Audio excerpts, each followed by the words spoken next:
is Andree Long, and welcome to Women Have a Purpose on the Move. Today is 2 Cent Tuesday. This is the time where I want to talk a little bit about something that's been kind of going on my mind, and I wanted to share it with you. We have a winter circle every fourth Tuesday of the month, and this was something that we discussed about last Tuesday. And so I want to just dive into talking about the theme, the freedom to move. When I thought about movement, let's just go there for our first point. Movement. When you think about movement, there's a point A, and you're trying to get to a point B. Now, depending on where you're at in point A and where you're trying to go in point B, that middle part of the things can be a little tricky. Sometimes it can be very complicated in getting to point B, which led me to a story. It's a story about a man. This man was sick and he had a point B he was trying to go to. And the point B was just getting healthy. He wanted to be well. And so in his town, there was this pool. And it was known that in this pool, an angel would come around and stir it up a little bit. And when he jumped in the pool, if he could, he would be healed. And so in this town, a lot of people will go to this pool and wait for these angels to come into this pool and stir it up so they can jump in it and get healed of their ailments or whatever they were, wanting to get free of. And so this man was no different, to the point that he had friends to drop him off, and he waited for the angels to come and stir up the water.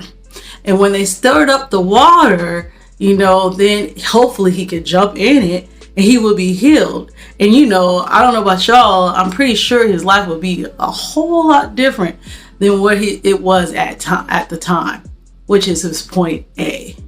Now, the thing about it was, he would come, I don't know how long he would come, but maybe years and years and years, to the point he had like a bed, and he would sit there and wait for these angels to go around and stir up the water, and then so he can jump into this pool. Well, along the side, a man named Jesus saw this man, and this man would come, and he was like, he saw the man laying there in his bed, waiting for the water to be stirred up by the angels. So he asked the man, he's like, man, what you waiting for? Like, what's the deal, And the man was kind of like, hey, I've been waiting for the waters to get stirred up. And when the angels do stir up the water, I have no one to put me in this water. And so, Jesus was kind of listening to him, and he went on and talking about some of these things. And then Jesus was like, look, man, all you have to do is just pick up your bed and walk. That's all Jesus told him to do, was just to pick up his bed and walk. That's what he told him. You know what that man did? He did just that. He literally picked up his bed and walked. He moved, y'all. He literally moved. And get this, he bypassed him even jumping in the water from the get-go. I think that's the most miraculous thing can ever. Sometimes I wish that I can just speed up and get to my point B, but sometimes that's not always the case, and there are times that we can go into having a lot of different distractions that may keep us to even move, just like this man. So there was 3 points that came to me when I read the scripture. And if you want to read more, because there was a little more to that story, it's in John, the 5th chapter, 1 through 15. John, the 5th chapter, 1 through 15. But I want to talk about these 3 points I saw that kind of got him to not want to have that freedom to move. And so the first distraction I saw in this scripture was he was comfortable where he was at. He literally got to the point he was comfortable where he was at. And so I feel like there are times that when we're trying to get to our point B, and when it doesn't happen fast enough for us, we kind of will just settle to stay in point A. Just like this man, he got to the point, he had a bed, y'all. He was laying in a bed. And sometimes we can make a home for us in that point A. The second one that I saw in this whole story was sometimes we wait for others to move us along. This man was talking about how he had nobody to put him in the water. When the angels did stir up the water, he had no one to put him in there. And sometimes when we're trying to reach a goal, or we're trying to get certain education, or we want a certification, or whatever the point may be, we're trying to lose weight, we got all these things.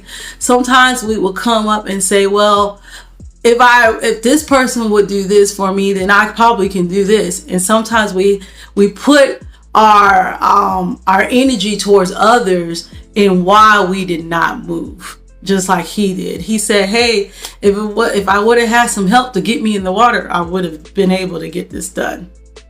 My last point is sometimes we wait for the perfect timing. He was a person that had to wait. He literally had to wait for an angel to come in the water and stir it up. Even if he was to jump in that water, the angel had to stir it up first. And sometimes we have a tendency to have, what do we call it? We have to have our ducks in a row in order for us to move. But sometimes it's not going to always be the way we think it should be. Sometimes we just have to take that step. Sometimes we have to pick up our bed and walk towards the things that we're trying to execute, or towards that B. And in the process of us walking, it's not about a perfect timing. It's about the progress that comes along in order for us to reach that goal. This is 2 Cent Tuesday, so I'm opposed to giving my 2 cents. But what I got out of this is I feel like the freedom to move all starts with our mindset. We have to renew our mind in knowing that, hey, it's not going to always be the easiest thing to move to a new endeavor, a new job, a new journey. Because, sometimes it can be very free, it can be kind of afraid to do something new, right? But we have to keep in mind that if we were to pursue the things that we want to pursue, how will we be when we finally pursue it? How will we be in the process of those things? How different will I be? You know what? I'm not going to go with it. Let's think about this man. He's been sitting there for years and years and years. But because he picked up his bed and walked, he is no longer that same man that's sitting waiting for somebody to help him, waiting for an angel to stir up the water. He is a man now pursuing other endeavors. So if you're trying to wait for the perfect timing, or maybe you're just kind of like afraid to do something new, just know that God will provide insights and give you the tools to pursue those dreams or those endeavors that you are waiting and willing to do. Don't be afraid, my daughter. God's got you. You are enough. You are enough to exceed anything that God has placed in your heart. So that's my 2 cents, you guys. Until then, walk on and stay strong. Bye.